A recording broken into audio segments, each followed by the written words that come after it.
Hey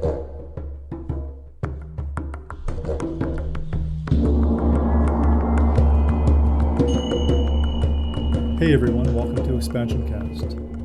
Expansion Cast is a magical podcast I created so people could find simple or unconventional solutions to expand their personal awareness and experience. This podcast is dedicated towards revealing people's divine truth and how that divine truth works its way out into the world, one by one, helping liberate each of us on our personal path to freedom.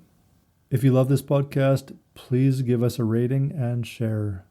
Hey everyone, welcome back to Expansion Cast. Today on the show we have Stephanie Lafazanos. Stephanie is a bodyworker, a tantrika, and a very interesting person to talk to. So, Stephanie, welcome to Expansion Cast. How you doing? I'm doing good. Yeah, I'm feeling the super moon, this spring flower moon that's coming up. Was reminded of it yesterday, and I was like, oh, yep, I'm feeling all that stuff. So, yeah, I guess I'm just right in sync with the celestial bodies, influenced by the moon. I'm excited about this topic today. We are going to be talking about energy, how it comes, how it invites us, how we interact with it, and how we play with it. And a big part of that is when we are in positions of power, whether we're gurus, teachers, etc., how we move and play with that energy, and how we move from a place when we're single, like how we move through that energy while we're single beings looking for a relationship. And yeah, so welcome, Stephanie, to that wonderful topic. Thank you. I'm so happy to be here talking about one of my favorite topics, energy and attraction and sexuality. And yeah.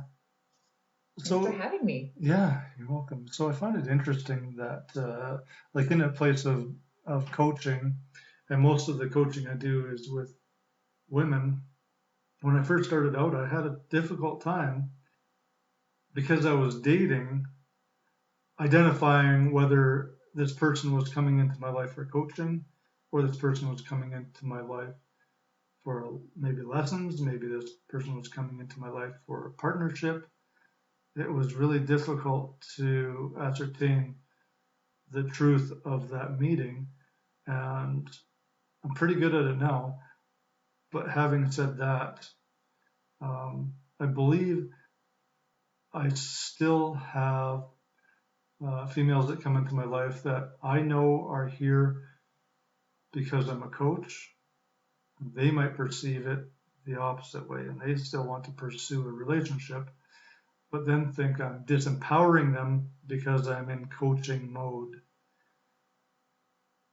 And sometimes I think that's a difficult space to be in. Mm-hmm. Yeah, that does sound very difficult. If they're unclear about how or why they're attracted to you.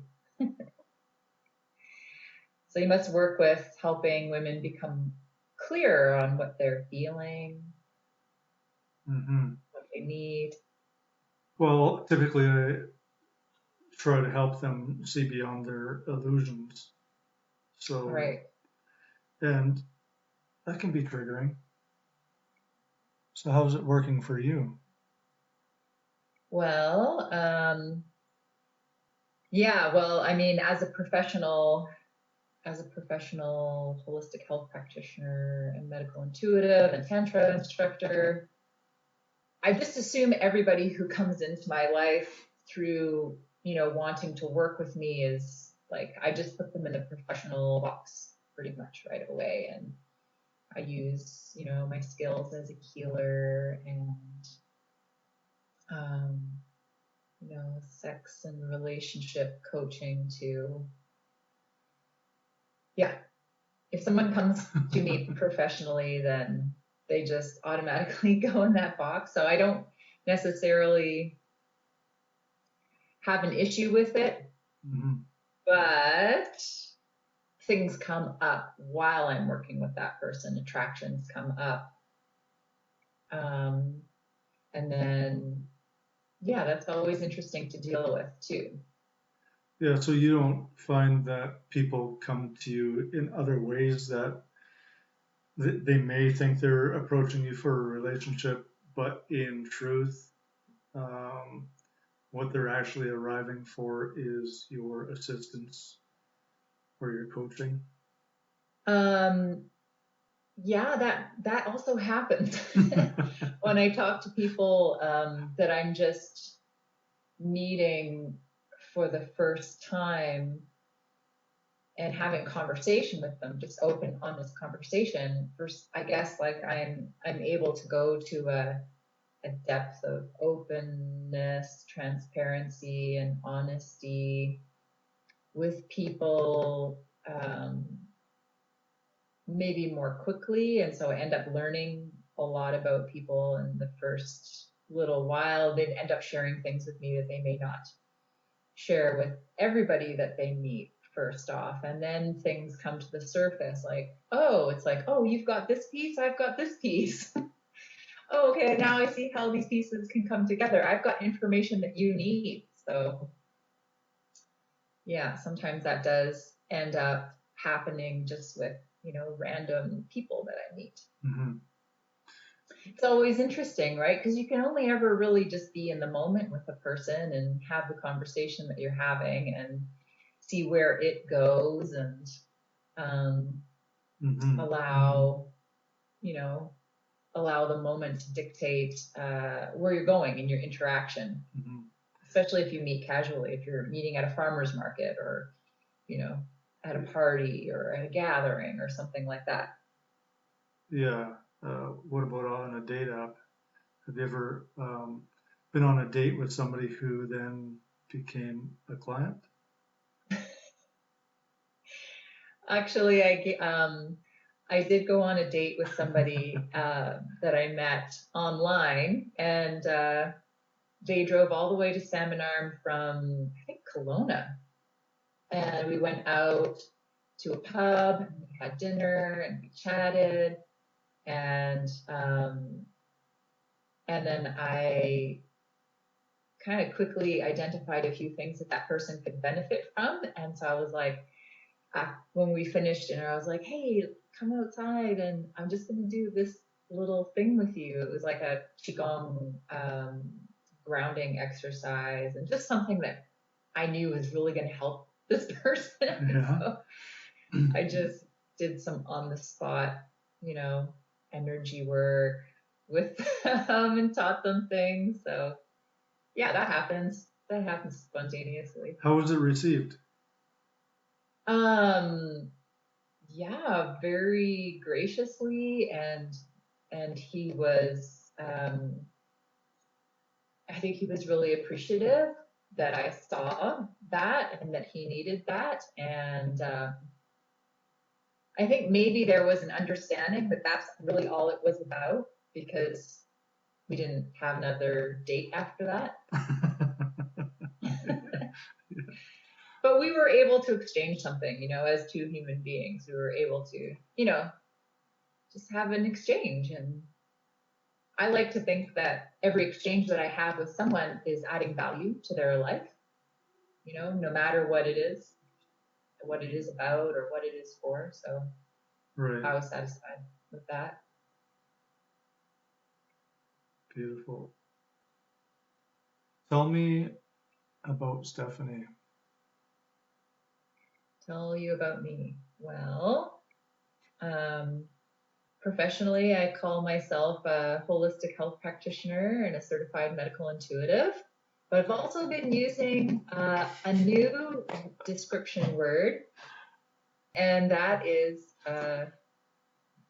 shamanic tantrika. Shamanic tantrika. What? A shamanic tantrika. That's Yeah. intriguing. That's very Yeah. intriguing. Yeah. Tell me more about that. What does that mean?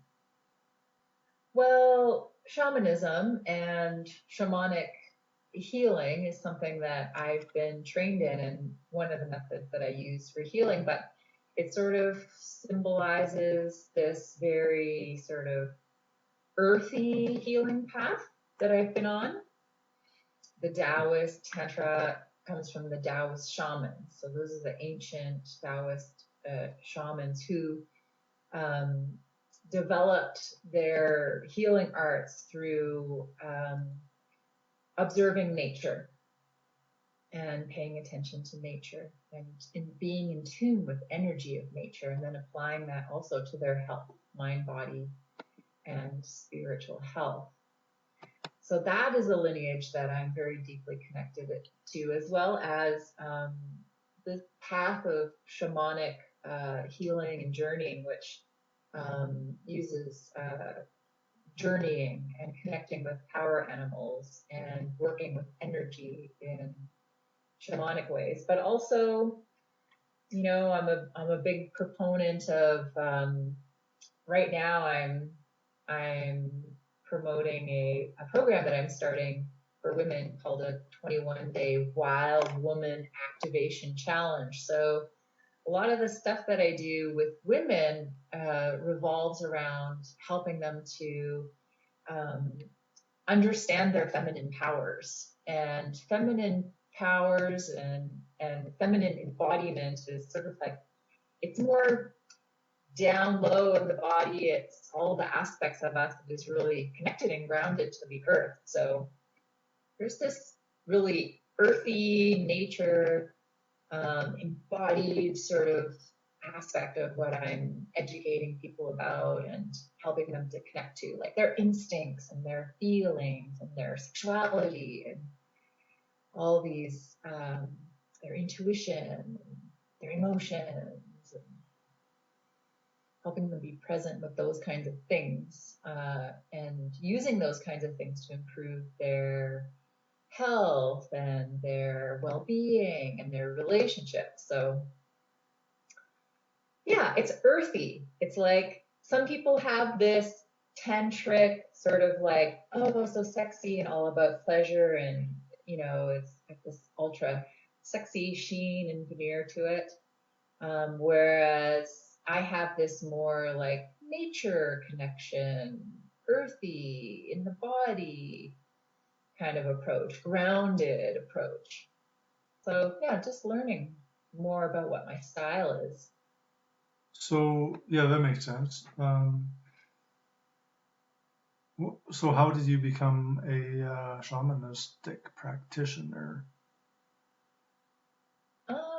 I believe that that's just kind of part of who I am, but how I was officially called to do training in that area um, was with qigong. I was just, oh my god, I can feel the energy, and then I was just completely sucked in. And other shamanic teachers that I studied with, I was actually called to circle by a friend in Vancouver, and she was gathering a group for a teacher to come to teach. His name is Barnaby Rue, and they do Shaman Dome at Burning Man.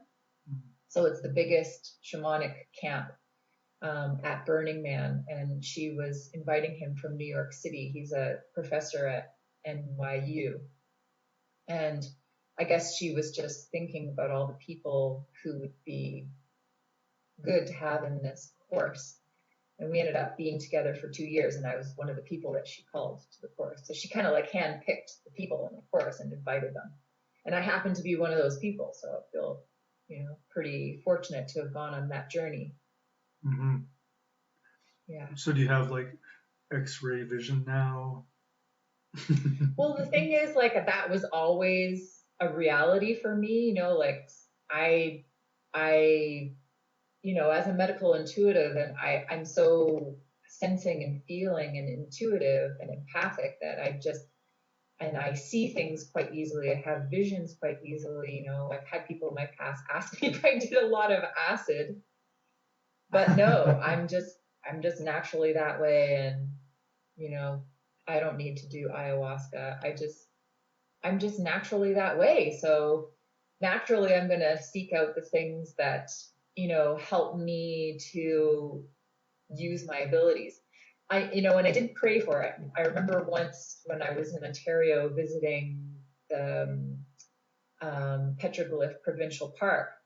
You know, there's two places in Ontario, in Canada, where the Native people went for their vision quest. One is Petroglyph Provincial Park area in eastern Canada and near Peterborough, Ontario, and one is out here in the Stein Valley. So these were two hot spots for the natives to go to for their vision quests.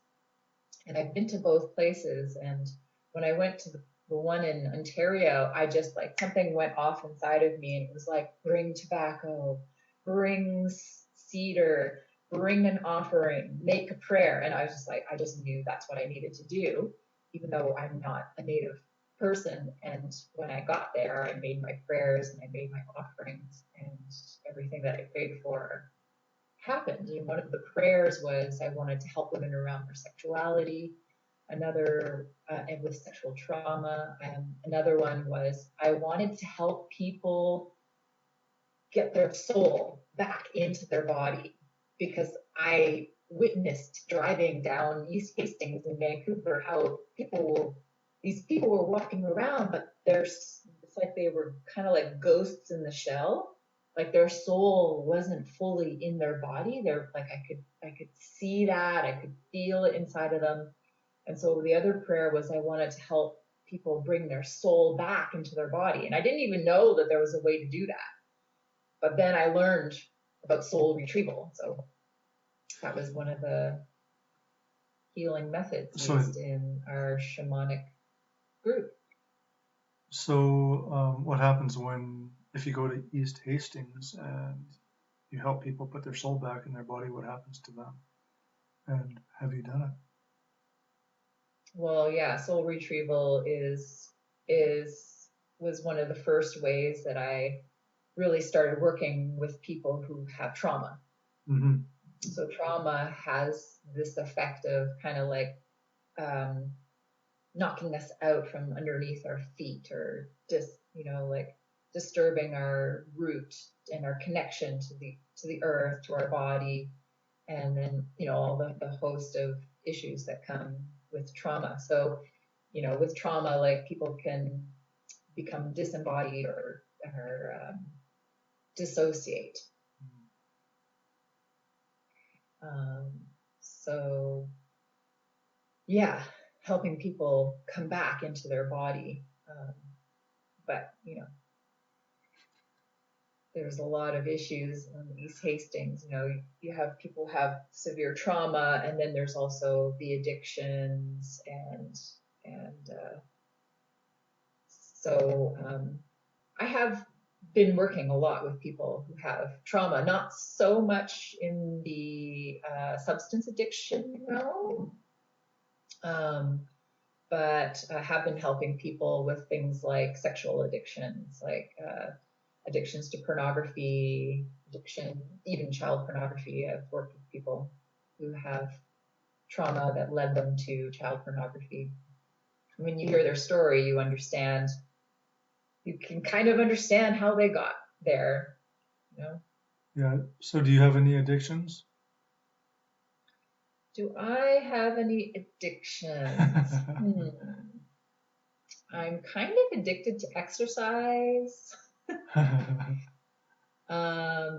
Unhealthy addictions. I'm definitely, I don't know if it's an addiction, but I definitely like to be connected. In what way? That's why. Well, I live alone with my cat, so if I didn't have any connection with people during this time, I would have gone crazy. So I don't know if that's an addiction or if that's just a human need, but definitely I need connection with people and friends. And yeah, I wouldn't say I have a sexual addiction. No, maybe a slight coffee addiction right now. I'm addicted to coffee. I'm okay with it. I'm really enjoying coffee right now. Yeah, it's nice to have something to enjoy. What else are you enjoying right now? I'm really enjoying the springtime and being outside and working in my garden. I'm starting to learn how to fish. Oh my God, I'm learning how to fish. At I have a 44, lover, so I'm enjoying sex and intimacy and closeness. you got it all. I feel pretty lucky right now, yeah. So what else is going, like, do you have any like weird, strange experiences? Because you said that you don't have to do acid or anything like that to have like some weird experiences. I've said that myself too, and I mean, you can kind of tell by some of my artwork, but what does that mean for you? Like, is there an edge? Like, would you ever do acid? Like, do you think that would just push you beyond where you already are? Like, or do you have this huge conscious ability to view things that other people need chemicals to view? I don't know how to ask that. Yeah, I suppose I live in that kind of reality more often than the average person does, and Mhm. that's just become so normal for me that I overlook it all the time, and I'll say I'll say things in conversation that other people might not say, and then I sometimes don't remember who I'm talking to. Like, just matter of factly say, oh yes, and my ex-boyfriend who passed away came to talk to me one night and he told me, I really need to go and explore Sedona, Arizona. He said that, my healing powers would be 5 times there. So I'm so interested in going and visit. I'll just like say that in a conversation. And the person will be like doing a double take because like, what? You you were talking to a dead person? Like, and yeah, sometimes I need to remember who it is I'm talking to. But like talking to dead people, like the mediumship realm seems to be fairly common these days. What what else can you provide us with that is like way out there? That Super way out there. hmm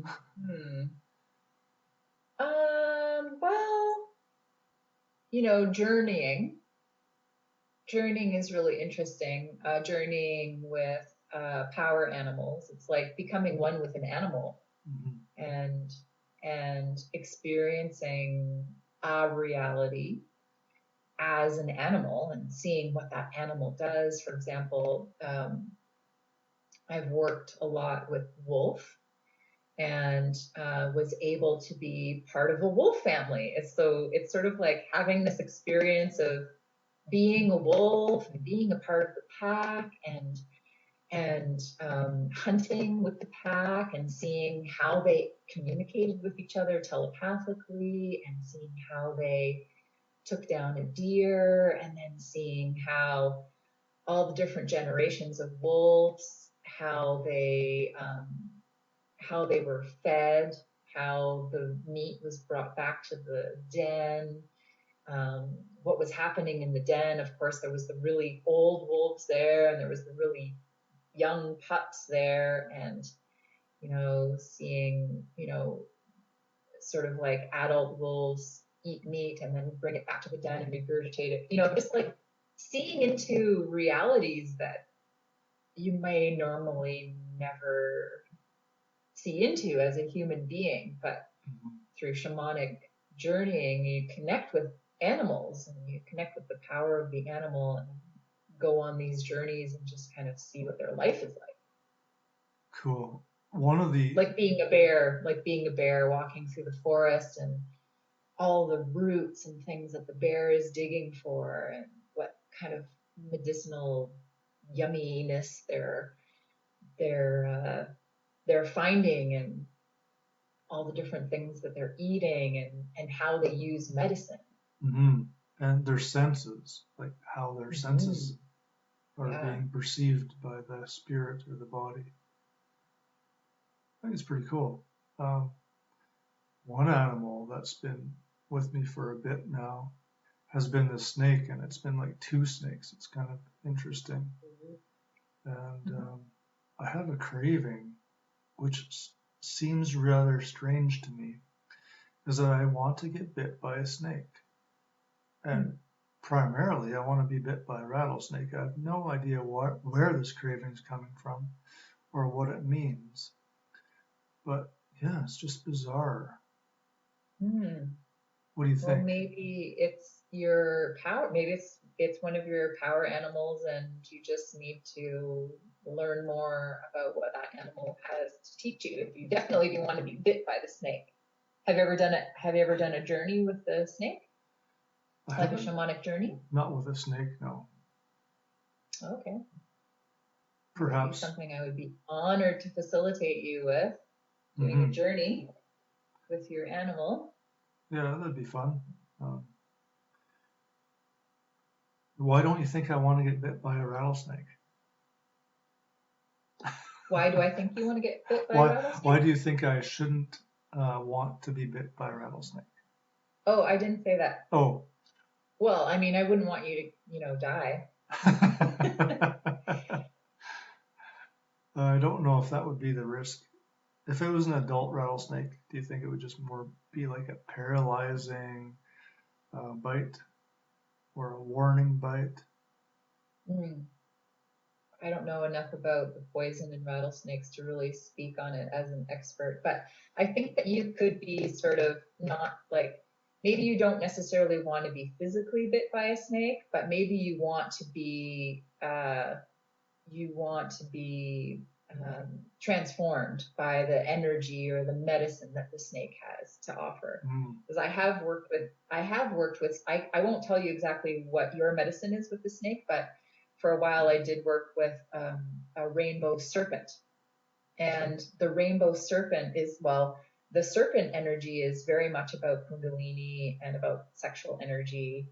And I found the rainbow serpent and serpents in general work with a lot of transformation, and also with DNA, the spiraling of the DNA, and the snake can completely reprogram a person's DNA, change their history, so to speak, remove fear from their body and their DNA and their lineage, their ancestry. So it's really, really powerful medicine to be working with. And, you're doing an expansion cast. So you really want to provide a platform for people who are seeking a transformation or an evolution or, a rebirthing, people might be seeking this kind of information to expand and change. So powerful medicine, snake. So do you have insights that are occurring as we talk about this? Like for me to sort of provide, I mean I can drop in at any time and receive information that is beyond me. I'm just kind of babbling right now, but but I can intentionally drop in a bit more. Yeah, get more insight for you. And is there a hesitation there to do that? No. Because I'm wide open. You can tell me anything. I can tell you anything? Absolutely. Okay. I'll tell you anything. Whatever wants to come through for you. Yeah. That what I'm getting right now is that this desire to be poisoned, like kind of like mushrooms and all other toxins. We were having this conversation yesterday about toxic plants. Mm-hmm. I found this really highly poisonous plant in my backyard, and you were saying, well, maybe that's medicine that you need. So what's coming through right now is that, sometimes ingesting or being bitten by a snake and getting this poison that brings us so close to our death um, is actually can be a huge catalyst for change and transformation, because it does face us with our death, you know, life and death. And so I'm just picking up that you are ready for something that intense. You're kind of ready for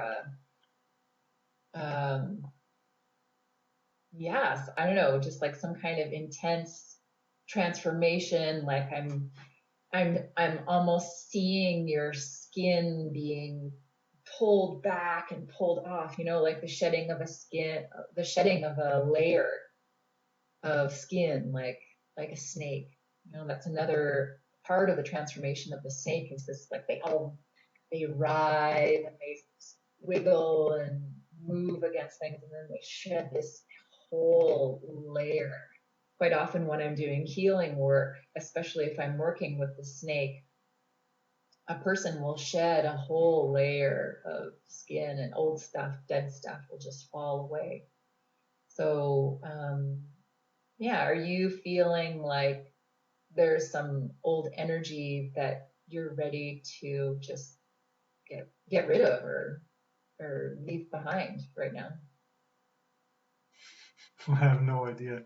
And it's funny, as you were talking about the poison of the snake and how that brings one close to maybe the doorway of death or something.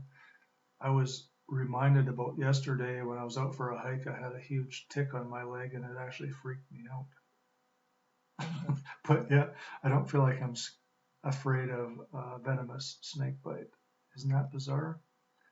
So I don't think it has anything to do with death, because otherwise I think the tick would not have bothered me, right? Or maybe not. Well, ticks don't kill. They just give us nasty diseases like Lyme's disease. So, True. Yeah, I see what you're saying. So yeah, it's interesting. Do I feel like well, I'm always in transformation. I don't ever know of a time in my life I haven't been in transformation. It feels like when I'm not in transformation, I am anticipating the next time I experience transformation. So I don't know what to say, how to answer that. okay. Well, it seems like it's a constant. I'm seeing like this. It's like I'll try to describe the image. When I look at you, I see this image of, it's like sometimes, when you see when you watch a computer graphic and it just keeps going to the branches and keeps going and it keeps going, and it zooms. It's like it's constantly zooming in Like a fractal. Are you talking about a fractal? Yeah. Yeah. I see this. That's what I see when I look at you, is I see this constantly, evolving, blossoming, like, yeah, Well, kind of fractal. and I just saw two snakes in a fractal a couple days ago too. Are you on your computer, or no, like in my mind? Oh, in your mind. Yeah. There might have been a little bit of DMT involved. Oh, really? Okay. Yeah, that makes sense. It does? Yeah. I know DMT. Yeah. Uh-huh. Because of the shamanistic nature of yourself, you maybe have explored that aspect of life. DMT? Yeah. Mm-hmm. Yes. Yeah, and I've dated some very shamany type people who were into things like DMT and salvia divinorum and you know, these types of substances, you know, more like that earthy, mushroom kind of stuff. Mm-hmm. So I think they open up a doorway like ayahuasca. I mean, ayahuasca is DMT too, but Yeah. they open up a doorway for some vision. But not a big fan of smoking DMT. It's quite different for me than doing lots of meditation and naturally experiencing those visions on my own.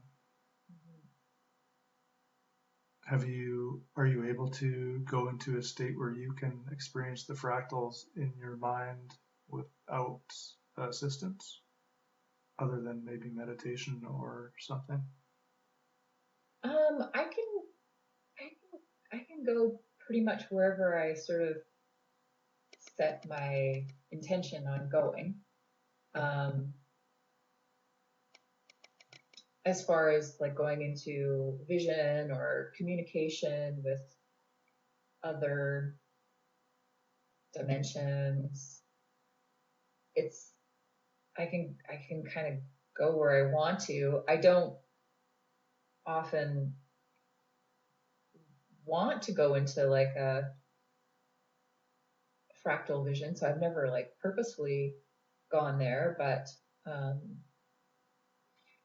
yeah, I can kind of go where I set my intention on going and see what happens without the need for substances. Sweet. I don't know where we're going with this, but it's interesting. It's always interesting to explore the different facets of life, and yeah, I just don't know how beneficial. I don't know how beneficial those visions really are to people. Like myself, seeing the twin snakes in the vision I had,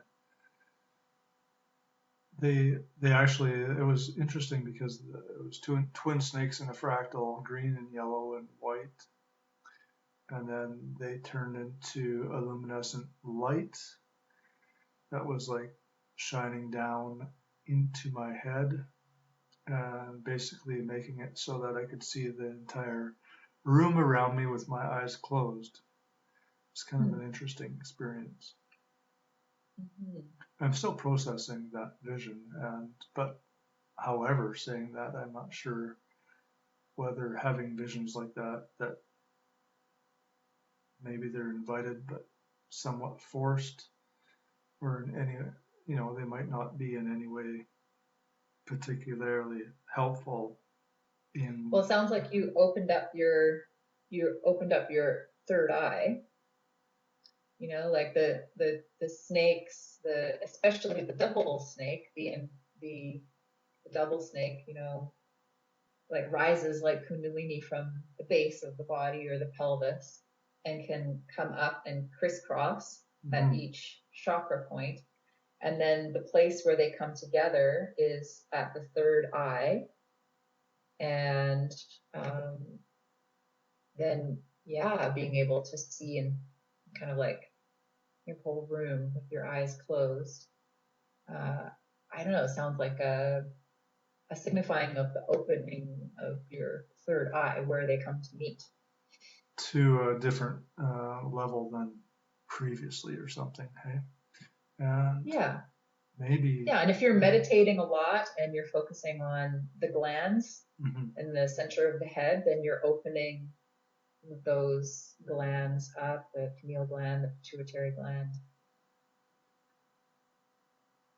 The only desire, the only desire I have now is to actually do some research on rattlesnake venom. That's it.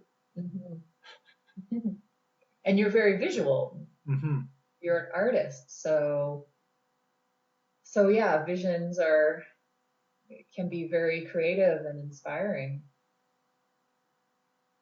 So, tell me how you're bringing your beingness, your fullness of who you are, to the plate of service. How are you being of service to other people in the coming weeks? Well, I just recently actually did 3 days live on my Facebook page called Wildly Woman. Yeah.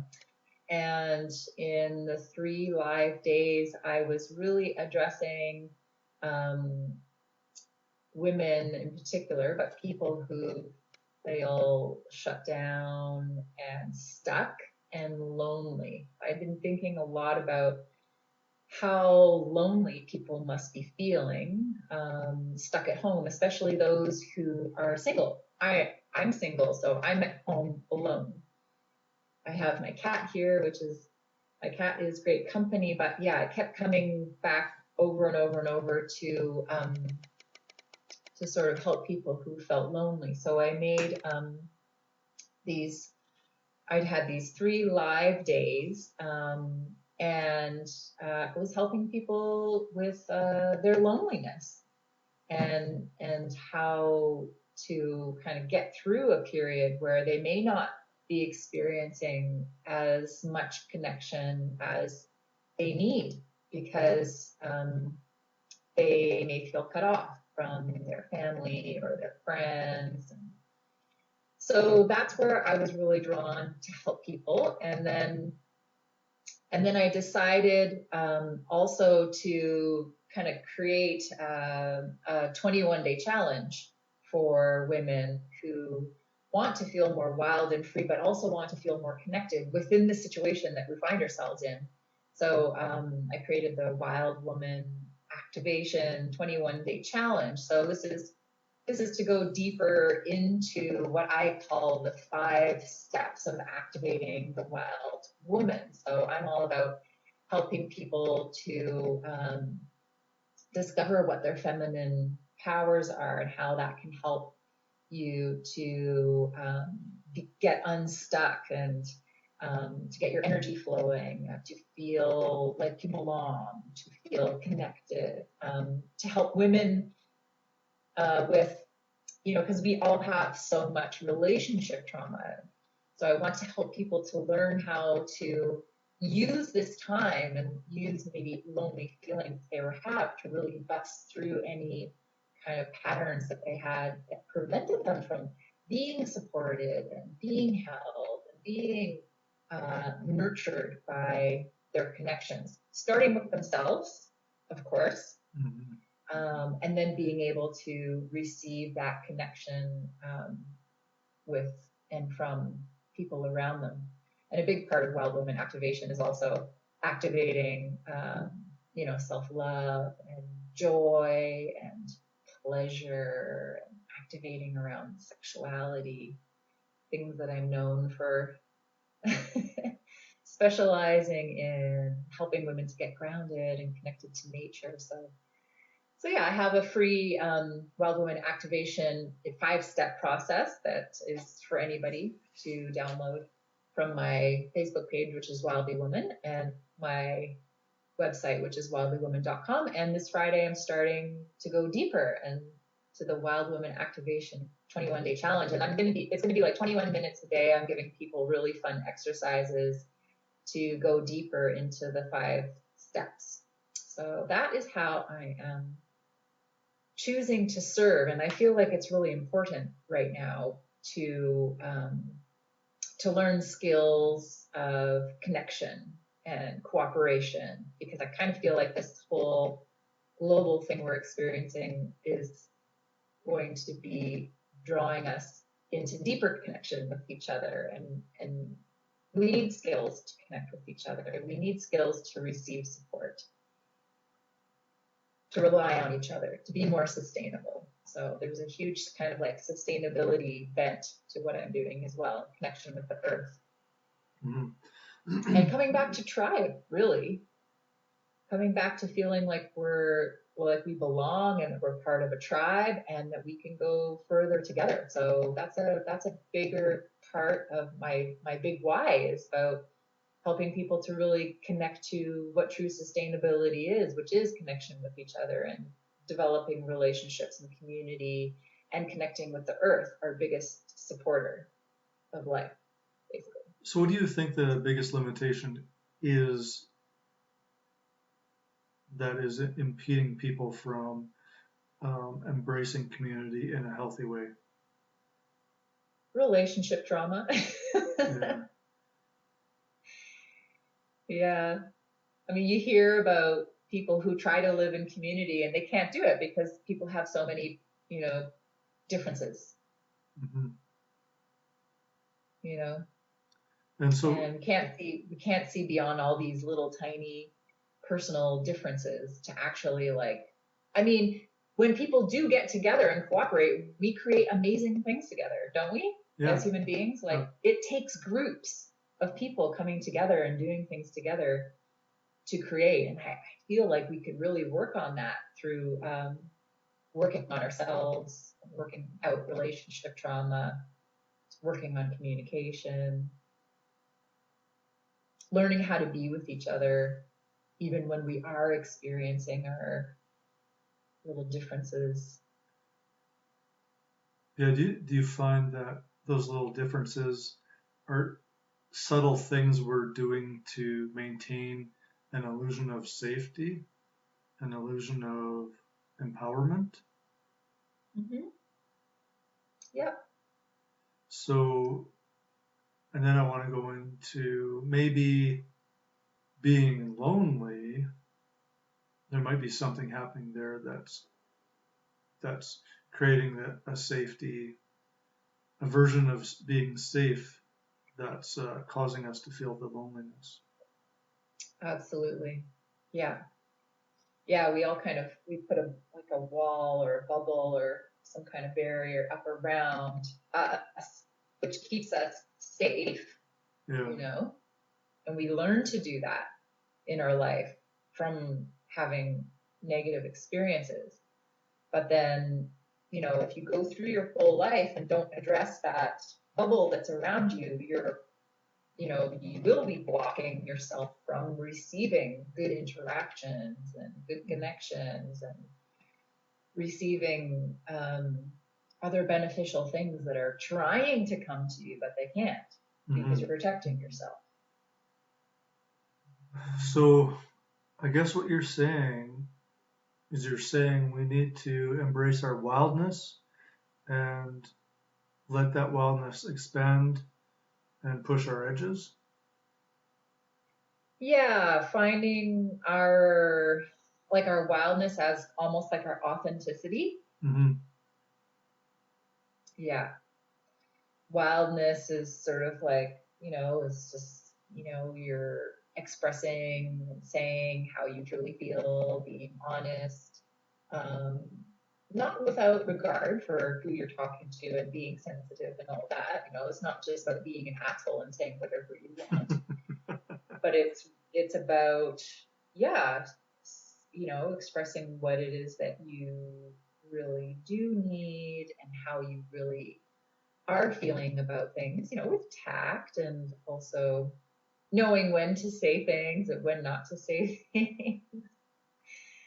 Takes a bit of skill, but I just feel like a lot of the time, women especially can be raised to be people pleasers, or martyrs, or these people that keep the peace, and so they want to they want to be loved, and they want to be included, and they want to be part of the family and part of the group and part of the tribe. So women will often do the people pleasing thing to cooperate, and then they will over cooperate to their detriment.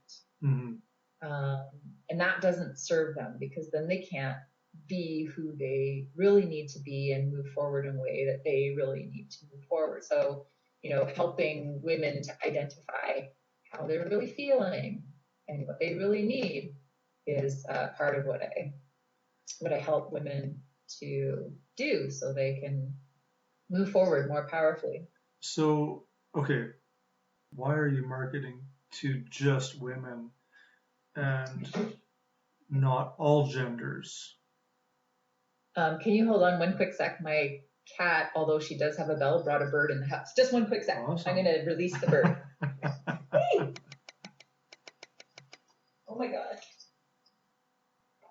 Oh my gosh, I'm so sorry. That was quite the distraction. I had a bird flying around in the room. So it's alive. It's doing well. I put it up out of the cat's reach so it could kind of like, get its come out of its shock, and hopefully it will fly away. What kind of bird was it? Oh, some kind of songbird. Oh my God, my cat is such a good hunter. Even with the bell, she catches birds. That was an interesting distraction right after my wild question about why is your service towards women and not all genders? Yeah, well, I'm obviously, just to narrow my niche, I work with women, but to be honest, it's not just, I'm not just working with the feminine in women. I suppose I could be also working with the same energy in men, helping them to identify how they're feeling and what their needs are, and working with men from a sexual standpoint. But I think I've chosen to work with women because I'm a woman, so I can relate as a woman. And also because I feel like the feminine energy on the planet it needs some nurturing right now, and this has been an area that I have really dove quite deep into within myself. And we have kind of like been living in a more masculine culture, a more masculine society, or at least those aspects of our being have been highlighted, let's say, for the last few centuries or so. And so I think it's important to bring some understanding to some of our feminine powers right now to help balance the masculine and the feminine on the planet. So that's a big part of why I choose to work with the feminine. But you're right, it is within all people, no matter what your gender or your identification is working with helping to balance masculine and feminine in general. Right. And, like I hear you saying, assigning roles for genders, and like nurturing is maybe a feminine aspect. But I've met, in my life, I have a lot of male role models that are nurturers. They might be nurturers, maybe in different ways than actually. I have more men in my life that are nurturers in every way than women, which is interesting. But I mean, part of the reason I started the Expansion Cast Unity Circle was because I noticed how circles that were cast just for the female or just for the male were segregating and making stories about each gender that were untrue. And I think my concern is that I understand that both men and women have this perception that they need a safe space with like gendered people to explore and expand.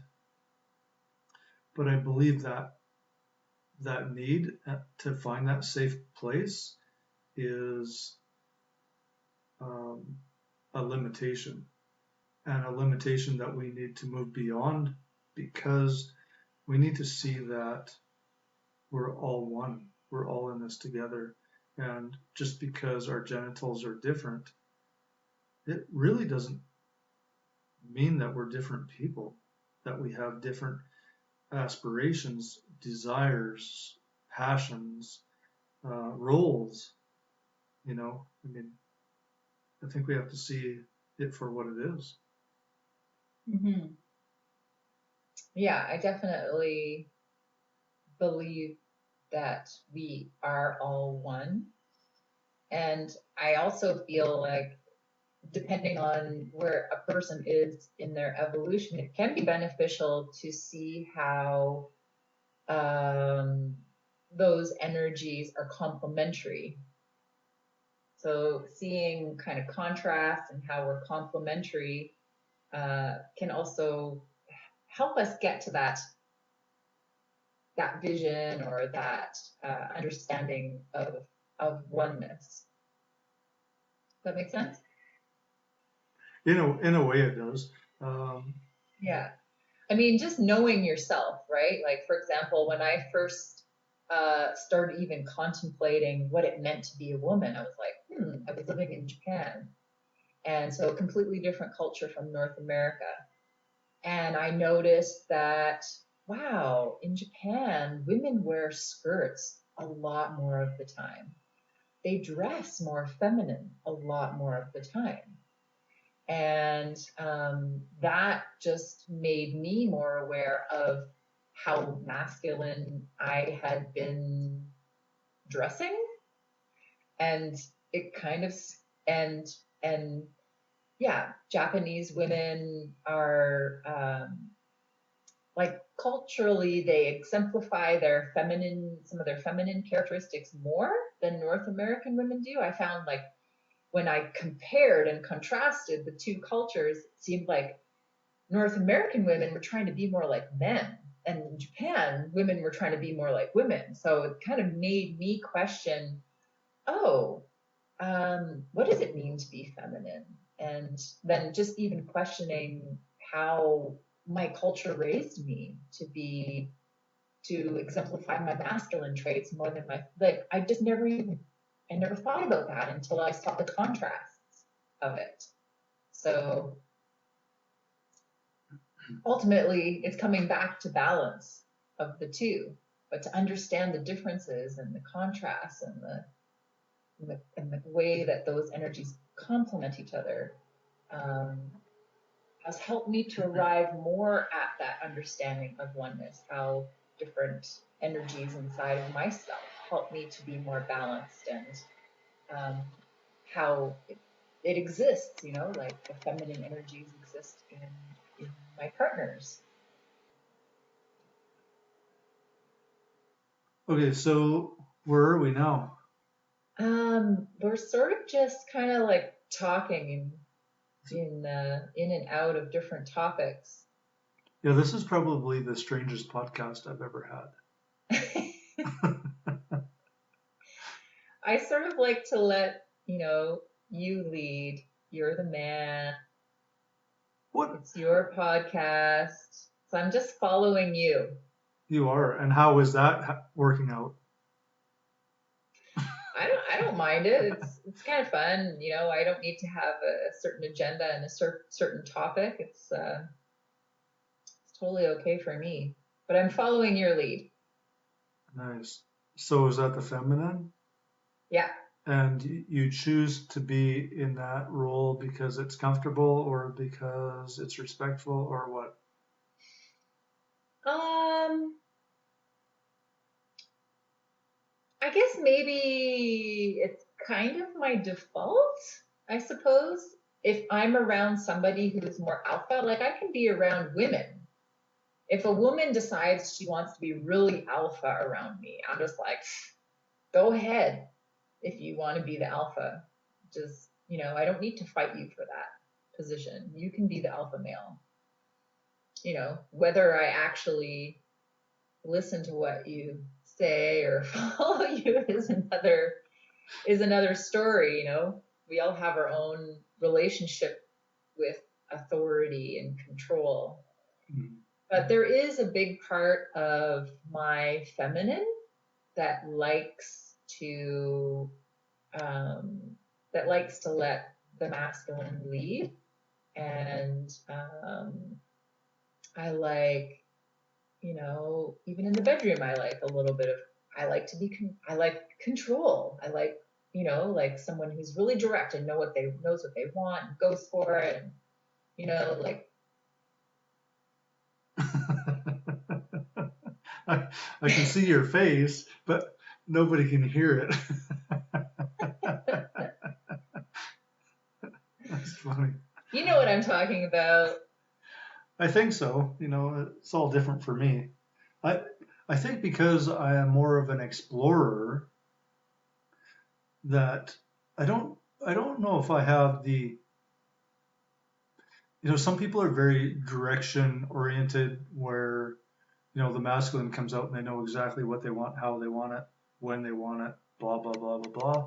But I'm not in that space of I don't feel that's very exploratory. And Mm-hmm. I feel that is somewhat limiting. Sometimes I know what I want. Maybe I know exactly what I want for dinner, and sometimes I know exactly what I want in the bedroom, and I'll ask for that, make a request. But a lot of the time, I think I just like to flow with something new, maybe something unexpected. Um, Mm-hmm. yeah, and share the lead. So that's your ability to be with the flow and to explore is sort of that mystery, uh, the feminine mystery. Like, where are we going? It's a journey. What's Yeah, around the next corner? and it's Playfulness. and it's interesting now that I think about it because I think that even leading can be an exploration because it can be playful. And I think if Mm-hmm. I'm leading, I move a little bit more to the playfulness. And that Right. would be, I think that's more in relationship scenarios where Mm-hmm. if I'm leading in business or something, I Mm-hmm. think I'm a little bit more ruthless and I I know exactly where I want to be Mm-hmm. and then that's more about like a um, maybe I'm a bit of a dictator when it comes to that kind of scenario. Mm. So definitely more masculine on the business side Mhm. and maybe a bit more feminine in the relationship side. Yeah, in pretty much Mhm. all other life, I think I'm more feminine. Yeah. Right. So would you say that in relationship, like do you set your sight on a person, let's say a woman, and be like, yes, I want her, and go directly to pursuing her? Or do you use your charisma and your attraction and your looks? Because you're a good looking man. Um, do you Thank kind you. of like let women come to you and be more of the pursuers of you? Well, that's interesting because I've been wondering that myself because I'm so freaking blind to whether women like me or not or have any interest in me. I like totally, I don't know what, but I'm completely blind to that. And I've been trying really hard to pay attention to that because I traditionally let women come to me. I basically kind of sit on my throne and Mm-hmm. and see who walks through the door, um, who has the courage to walk through the door and step in front of me and be seen. And that's not always a great place to be because I find the the ones that have the courage to step into that space are have a lot more masculine traits than what I want in my world. Right. So by you being in your feminine, you're calling women to kind of like pursue you. So you are kind of effectively putting by being so receptive and so magnetizing and sitting backness, in your throne as you call it, you Mm. are kind of requiring other people to move towards you. Right. So they will be more in their masculine. Ridiculous, but it's true. Yeah. Okay. So, yeah, so lately I've been changing it up a bit. I've been moving into a space where I'm clear. So what I found was that when I was leaving my throne to go Yeah. pursue, I was pursuing out of neediness. I was pursuing out of an unhealthy space of want. And it never worked out. It just never worked out. I always reached out to somebody who was receptive to somebody who was in neediness, um, and of course, you know that that's super unhealthy. And so, but now what I do is I move into this space of feeling clear and being open to communicating, um, just communicating anything, like just communicating my curiosities. And I find in that clear state, um, women are more receptive to it, and I'm able to um, attract or be attractive in a different sense. You know, I guess outside of limiting structures or limiting desires. Yeah. Yeah.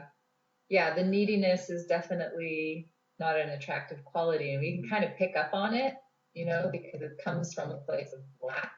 Mm-hmm. Like, I don't have something and I need it from you. So it's not an overflowing, generous, abundant feeling. It's more coming from, like, I don't have something within myself, so I need to get it from you. It's quite a feeling quality, isn't it? Mm-hmm. Absolutely. Yeah. Yeah, but how did you make that transition from needy to clarity? Rollerblading.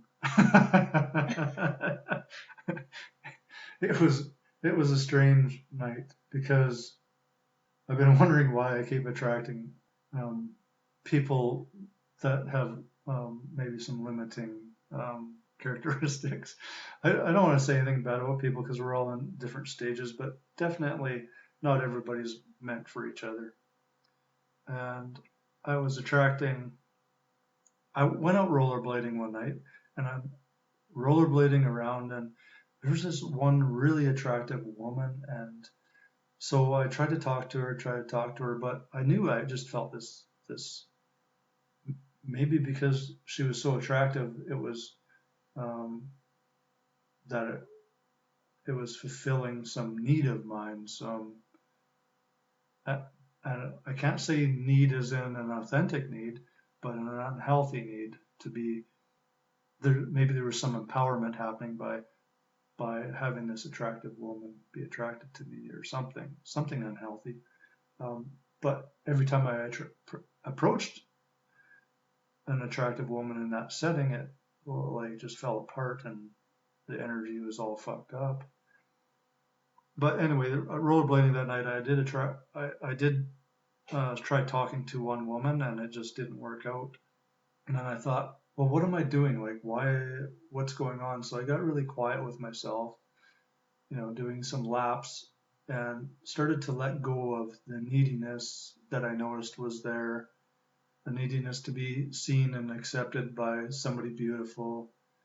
And I let that go, and I allowed myself to be empowered just by the space I was in, to be empowered by the basically the state of nothingness, the void within me. And so I just rollerbladed in that, and all of a sudden, I think that was, it was picked up on, and all of a sudden I was in a conversation with a woman who I had perceived as like 25 years younger than me for some reason, and we were talking, and it was absolutely amazing, and she actually, followed me out to my car afterwards, and we had a long conversation, and it was really nice, and that was what clarity brought me was something authentic. It didn't bring me some uh, form of limiting relationship or something. Mm-hmm. That was a long answer to a simple question.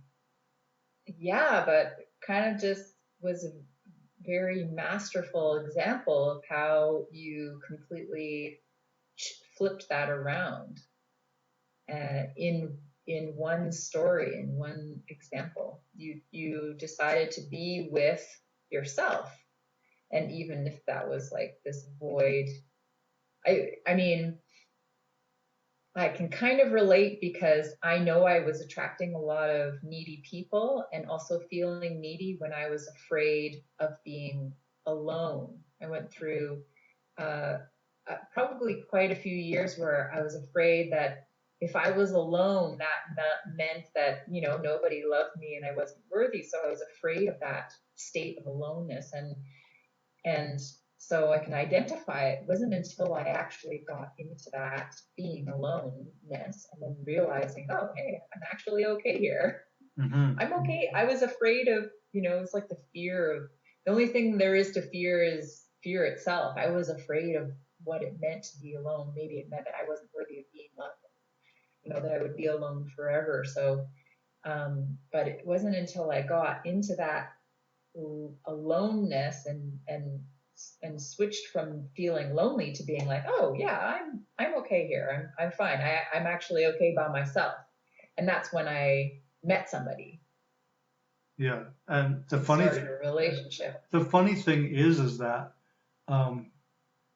even though I was like trying to start a conversation with who I thought was the most attractive woman in the room, and that fell apart.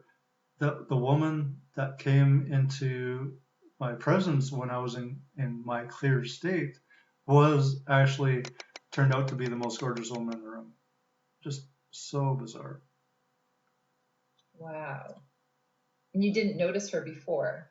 No, I mean, I thought she was a teenager or something. It was like she wasn't even, it was somebody I wasn't even paying attention to. It was like kind of bizarre. But yeah, she was like, once we started talking, she was probably, 5, 7 years younger than me or something. But yeah. Yeah. Maybe it was the way she was dressed, my assumptions, so many things going on. So many things going on.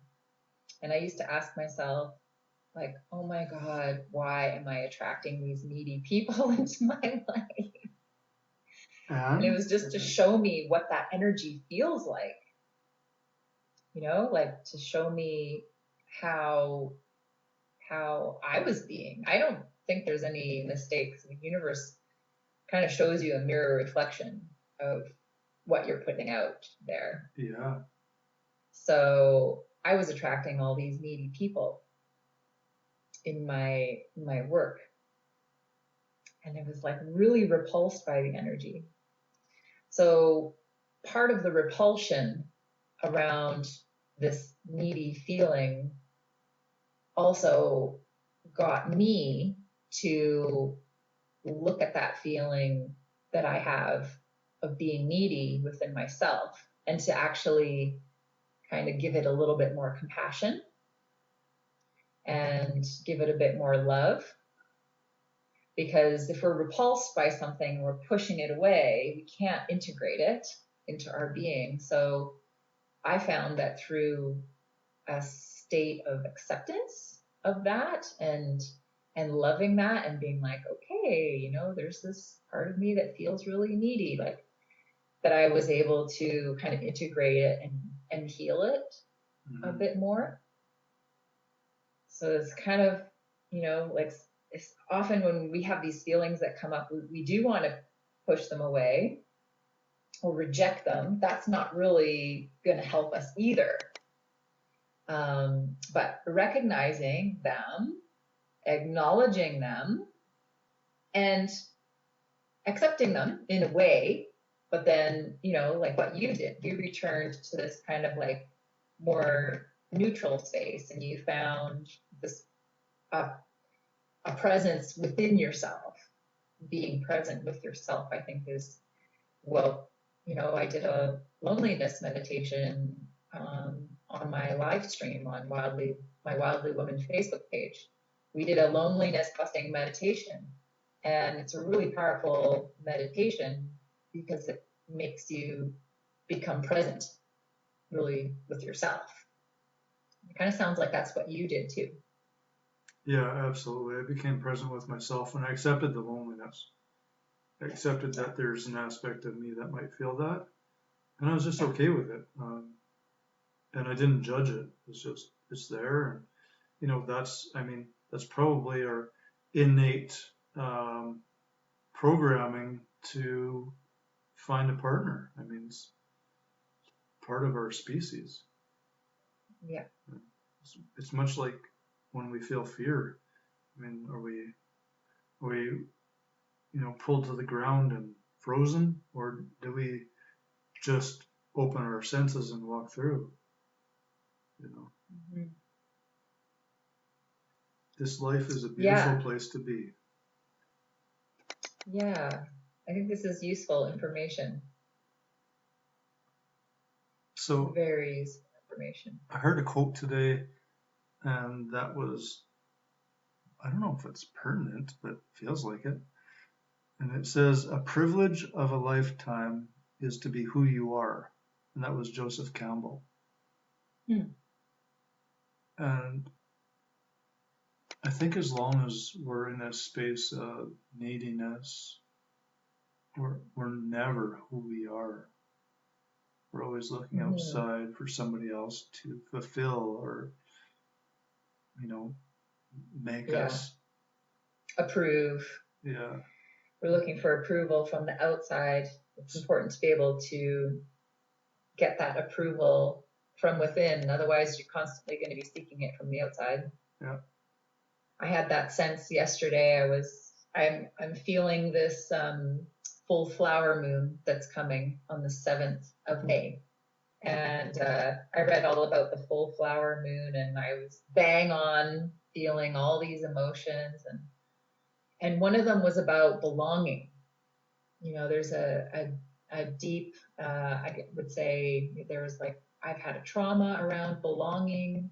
And so there's this deep need and this deep desire to belong to someone, to belong to a family, to belong to, just belonging. So that was up for me last night because I had an experience where I wasn't invited to something and I really sunk deep into this, just want to belong, And you do belong. I invited you here. Thank you. You're welcome. And I haven't even asked you to do a naked podcast. A naked podcast? Yeah, I did one a while ago. Well, there's holes in my shirt. Oh yeah, that's pretty cool. It's a very feminine shirt. It looks good on you. Hey. I know I interviewed Farron Astley a few days ago, or a week ago or something. I haven't put it up yet.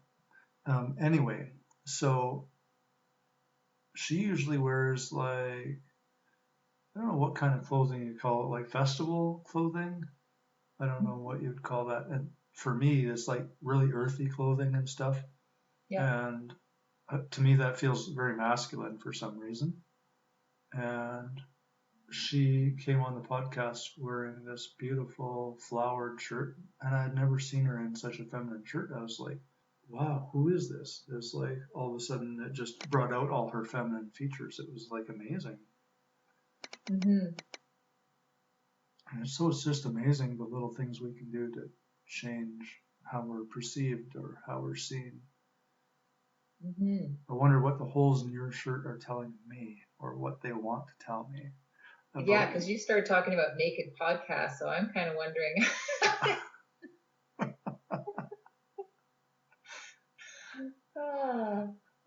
What are you wondering? Where did that come from?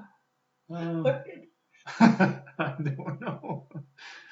But it was like when I was in a podcast and we were talking about desires, and I had an Mhm. authentic desire to do a naked podcast, and she was actually in my office here, and she's like, so I told her, and she's like, yeah, let's do it. So we stripped right on the podcast and sat down right in front of each other and did a naked podcast. That's really cute. That reminds me of how, like, just the ability to act. One thing that's been liberated within me over the years of all of my self development and healing and all this work that I've done on myself is the ability to act on my desires, which is so liberating and so freeing, is to have an idea one moment and then actually do something about it and act on it. I mean, in social situations, with attractions, with attractions with men, with attractions with women, to be able to ask for it, of course, ask permission, and then just like receive it right then and there. Yeah. I was way too shut down around certain aspects of my, I don't know, my sexuality and my desires to be able to ask for that. So happy that's changed. Yeah, Wow. yeah. Do you I think find? that's part of that, sort of that dive into your authenticity, like to know, okay, I'm having this feeling, I want this. Let's do a naked podcast. Yeah, let's do it. And there you are having a naked podcast. Yeah. And it pushed a few edges for me, although some people wouldn't think it would, because I mean, I've been the only person in a group of 40 naked dancing, so I like to push edges, and you know, I a lot of those things go around my own um, my own body image, et cetera, and working through that and learning to accept this body. And I think that's quite a tantric thing to do. Um, Yeah, absolutely. To love your body, to, be able to be vulnerable as well yeah, with yourself and with others around how you feel about your body. But then also to be seen as beautiful, because what I've noticed from working with women and diving really deep into 5-week long trainings with all women doing tantra training is the most beautiful of women, like the most gorgeous women, they will still, if there's like a pimple on their face or a flaw on their body, it's like we will focus so intensely on these flaws and these things that we see as preventing us from being beautiful, but then we lose sight of like how beautiful we really are. So I've just, after leading so many groups of women over and over again, I see it doesn't matter how beautiful a woman is, she could be absolutely drop dead gorgeous. Every single woman finds flaws with her body. yeah. So critical of her body.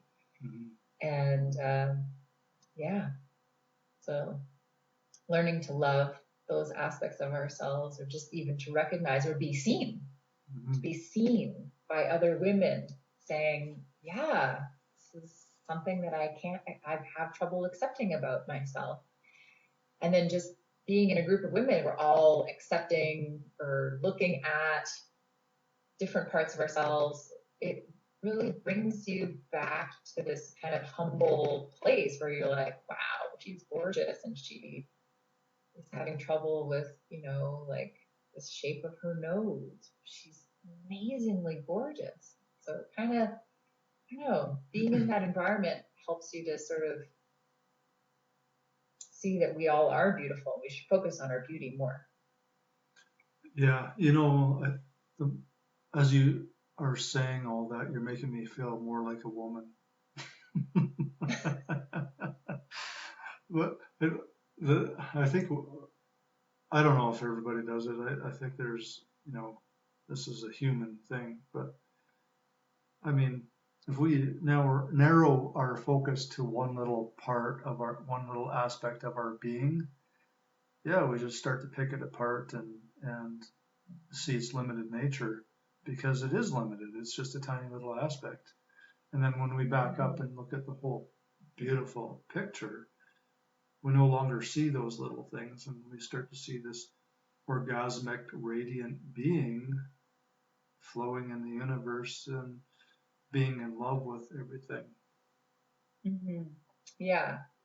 Yeah. And that ability to pull back from focusing on the part of yourself that is limiting and pull back and focus on the whole picture and see, okay, well, but actually I've got all this going on for me. Like, like maybe I wasn't invited to one gathering and I'm really focusing on how I don't feel like I belong. But if I pull back and really, meditate and go for a walk in nature and, like do all these other things that help me to connect to how much I do belong and to the groups of people that I do connect with, it's really a matter of changing your perspective so much. Yeah, so okay, let's go back to the naked podcast thing. What was happening there for me? Because I just realized what was going on. So I noticed you sitting there, and I noticed like your shirt does have the holes and stuff, and I noticed I'm pulled to your chest. And usually when I'm pulled to, um, not necessarily like looking at breasts, but I mean looking if I get pulled energetically towards the feminine chest, it's usually an indication that I feel like I need nurturing. Mm. It's interesting, and so I tuned into that, and yeah, right now I feel like I need some nurturing. Yeah, strange how that had to come out though. Thank you. Thanks for sharing that. It's very vulnerable. Is it? Yeah, and very honest, very observant of yourself and your feelings and your sensations. Yeah, it's so primal too. Primal. What do you mean? Yeah. Well, to be attracted to a woman's breasts is, that's often the way that we were nurtured as babies. So feeling a pull towards the chest and the heart and this area is like the breasts are how we're nurtured and fed love and sustenance for the beginning of our life. So I see that being a very strong draw for not just men, but also for women, but maybe more for men too, because there's also that added, sexual attraction to the breasts. But yeah, and in this moment, there's no sexual attraction there. It's just a feeling of that nurturing attraction for nurturing. Yeah, that's cool. But do you feel like you're getting that? As I'm saying it and we're talking, yeah, I do in a way. But it's interesting because the perception can be like if this is natural for men to, or even women to look at the chest of another being, a feminine being, when they're in a state of desire for nurturing, that could be misunderstood by the woman. Yeah, it's interesting. Yeah, we're so sensitive. Are you sensitive today? I'm feeling pretty neutral so far today. Yeah. But no, I don't feel sensitive, around my chest now. I was even looking at my own chest, but I can kind of see my nipples through my shirt. I feel sexy. So you are feeling something now. So, but it's on video. We can't even tell where the other person's looking anyway. It's kind of bizarre that way. Yeah. Huh.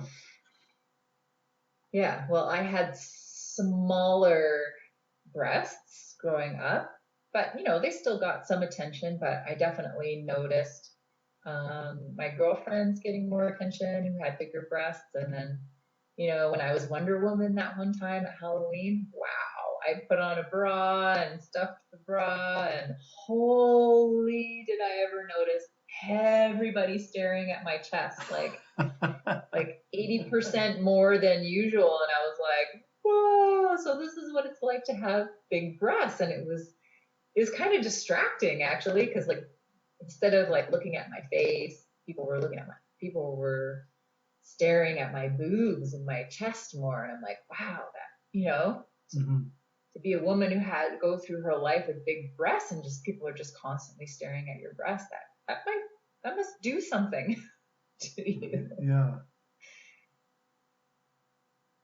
I don't know. You can imagine. Well, I can imagine all sorts of things, but I imagine, I think I can imagine because when I had a really long beard, did you see me when I had a long beard? You look like you have a long beard right now. Oh no, it was like down to about like here. It was like Okay. 6 times longer than now. But everybody looked at my beard and everybody talked about my beard. It was like I didn't exist anymore. So I think it must be the same. Yeah. And I used to have this theory that, people would hide behind their hair. I would judge people. I'd be like, oh, you with your dreadlocks, you're hiding behind your hair. You're using your hair somehow to hide, to create an image, like I was kind of judgy about dreadlocks.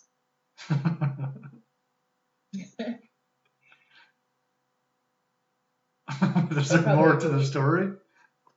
What's that? Is there more to the story? Well, Yeah. I mean, I realized that, that when I used to be so judgmental, actually, I one day realized that I was really just super judgmental of myself. And so that was part of the journey to self-love, was just learning to love myself. And the more I love myself, the less judgmental I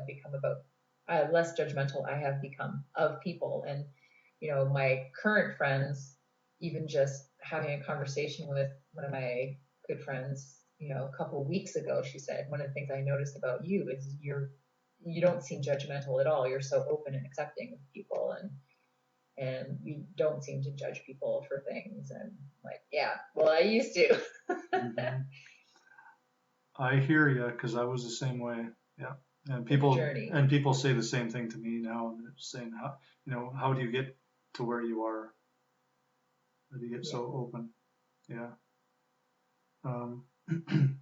As a matter of fact, a few weeks ago in Expansion Cast's Unity Circle that's online every week, every Tuesday at 7 p.m. One of the people that were in the circle, she approached me, a few days later, and she says, like, how do you express like that in front of people? And I said, like, what do you mean? She goes, like when you were screaming and dancing around. And I'm like, oh, so let me tell you, like when I'm in the circle, if I feel an energy pulling me to dance, I'll dance. If it's my turn to share, I'll dance. If I feel an energy that's really stuck and I need to scream or something, I'll scream. And she's like, well, like, how do you do it? And I said, well, I do it because I realize that fear is bullshit, and that whatever your judgments aren't mine, and that where I am, if I'm doing this and it's helping me release and move through some limitation or some stagnant energy, and on the other side is freedom, but I'm in. Like, I don't fucking care what you think about what I'm doing. I'm fucking in for freedom. Mm-hmm. Yeah. And not to mention, not caring what other people think about you when you do that, you just give people permission to do that for themselves, which is nice. Yeah, yeah, yeah. It basically opens the door for other people to experience their wholeness. And courage. The courage to step through fear. Yeah. Thank you, Osho. Because Osho has a really good book on courage. Yeah, I've seen that book. Have you read it? No, I have the intimacy book. Oh, right. But there's like a whole series of books, right, with different topics. I think what they did was they took a whole bunch of his older books and separated all the writings into like themed books. Yeah. So, yes. So Courage was one of the newer themed books, which is really good. And then one that was just gifted to me a while ago is Tantric Transformation, and that one's really good too. I have a lot of Osho books here, which I haven't read half of them, but yeah. Yeah, I'm a fan. Definitely a fan of Osho. He's I was reading a book by, do you know Margot Anand? Yes. I seen her in Bali. Yeah, me too. Oh. She came and spoke with our class. I've met her a few times actually, in Bali. And she came and spoke with our class, and she was sharing, she wrote a book, and I won the book. I won the prize, so I got to, read her latest book. And in the book, she talks about how even before she met Osho, he was coming and appearing to her in visions. And then she finally met him. And it's funny because I was having the same thing in my tantric practices when I would get into really super high states. I had experiences where Osho would show up like several times. Jesus would also show up. Mother Teresa would also show up. I would have different sort of these spiritual energies show up, but Osho kept showing up over and over and over again. So it was really interesting for me to read her book to see how he does that. And so I had all these experiences communicating with Osho, and he always encourages me to teach Tantra. So, well, shit, I want to read that book now because I know it sounds really strange, but I was driving one day. I just visited a friend in the hospital, and I was driving home, and I looked in my back seat, and there's Osho sitting there in his toque. I just felt like I was driving Osho around. Yeah. Yeah, well, I think Osho his energy does connect with people who are kind of spreading this study of this pursuit of understanding oneself through Tantra. And it is definitely a spiritual path that has been so influential in my life because it has brought together all the aspects of myself, my sexual self, my heart, and spirit, being raised as a Roman Catholic, all those sort of sexual aspects of myself were, made to feel guilty and shameful and wrong and bad and it's such an integral part of who we are. It's such an integral part of our relationships. It can't be ignored. If it is ignored, it just leads to, I feel, breakdown, like even just on the very fundamental relationship level in marriages and families. It's definitely an integral aspect of our being that needs to be acknowledged and acknowledged for its creative and evolutionary power. So, yeah. Tantra rocks. I agree. A funny thing is, the other day I was like, oh, my Tantra practice is a little bit slow. I wonder if I should just do something else, go get a job or become a normal person. And like, I swear, within the hour, I had 3 calls from people that wanted to see me for some sort of tantric reason. One was actually you Ooh. reaching out for the podcast. Oh, Yeah. yeah. And one, I don't remember. I have to follow up with her. And the other one was a very interesting request. She wanted to know more about Tantra because she is in the pursuit of becoming a prostate massager, Mhm. which through some research, she's found that prostate massage has helped and benefited men who have high PSA levels, and that Yeah. PSA levels drop dramatically after 1 or 2 rounds of prostate massage. You know about this? Yes. I often recommend prostate massage to a lot of my male clients. It is so, so, so helpful, so beneficial. And I've been trained to do prostate massage. I don't advertise that I do it for men because I don't I do help men with sort of like pelvic floor issues, but I don't really do, sexual massage services for men, but getting a prostate massage is so, so healing and so beneficial, and so many men need it. Hmm. So do you find that is it just a prostate massage, or do men have to have an erection? Do they have to ejaculate at the same time, or is that completely out? Well, the whole thing with getting the prostate massage is like there's 2 ways it can happen. Like when you go to your doctor and your doctor checks your prostate, Yeah. if he does check it from the inside, it's like he's putting his finger in your anus, and it's just a more pleasurable experience when you are stimulated, like when your cock is hard, and when you have that pleasure alongside the penetration, it makes the penetration so much more pleasurable, and makes it more bearable for a lot of men, and makes it more appealing for a lot of men. And it also activates that area. So it brings more blood flow to the area. And then whatever is massaged out of the prostate gland can then be evacuated into the body's lymphatic system and circulatory system.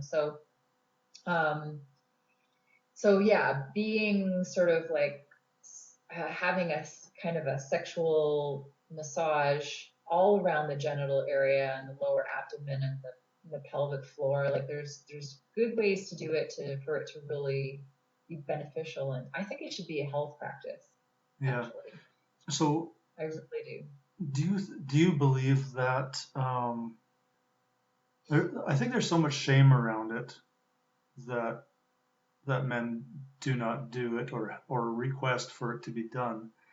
But I think there's men have periods in their life where they feel a desire to have a prostate massage and they just deny it. And that might be part of the body trying to say, oh, I need this release so that toxins can move out or whatever. Yeah, we could do a whole show talking about this. I'm so passionate about this because I've gone quite deep into learning massage of the genitals, and in places like China, it's absolutely it's a health practice. It's part of good health to have this area of the body also, paid attention to. And I mean, for so many reasons, men and women need that part of the body massage. Like just not, like to mention, like women give birth, like so much happens in those situations that necessitates healing of the pelvic floor area. And then, same for men. Prostate cancer is a huge issue for men, and it just needs to be brought into our society as more of a health practice. That's sort of like the Asian way, is like seeing it as a health practice. But here it gets all tangled up in, like if a man goes for a prostate massage, is he cheating on his wife?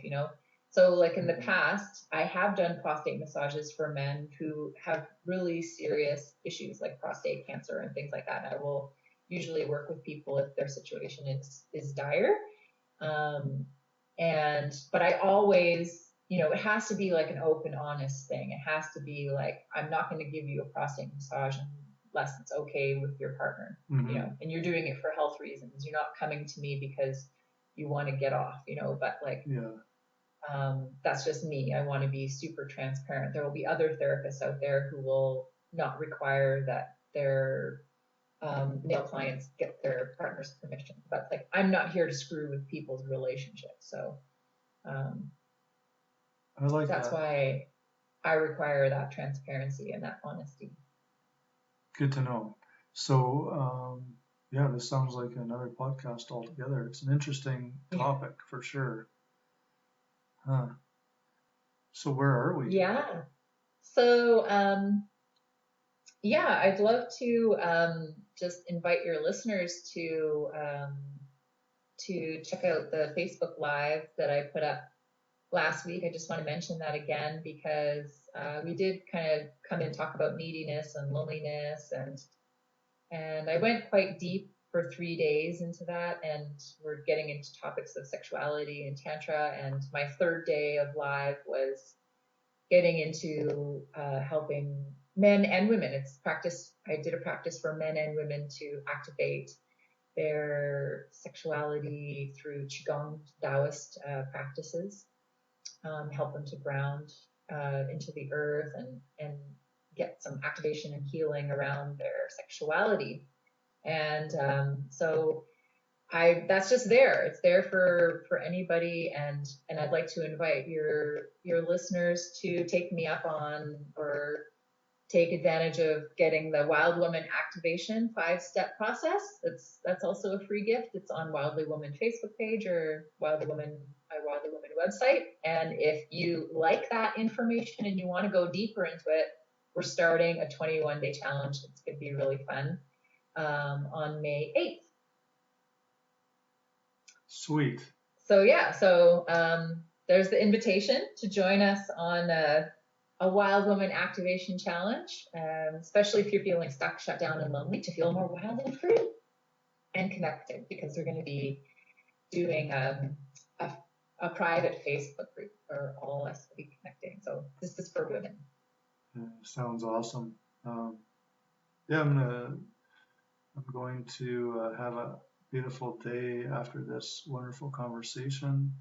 I've really enjoyed it. We had some issues with sound, but hopefully everybody kind of got over it. I know it was pulling on my nerves a bit, but I had to just let go, and I don't think I even noticed it in the last little bit. So hopefully it's going to be good. Thank you so much for having me. It's a pleasure talking to you. It was kind of it was an interesting conversation. It sort of went here, there, and everywhere. It snaked around. Exactly. What the heck? It was a more feminine conversation, that's for sure. We were following your feminine sneakiness today. Yeah, well, I created some opportunity for flow in a few places, and some opportunity for very specific conversation in others. But... Yeah. Thank you, Roger. This podcast is Expansion Cast. Thank you for listening.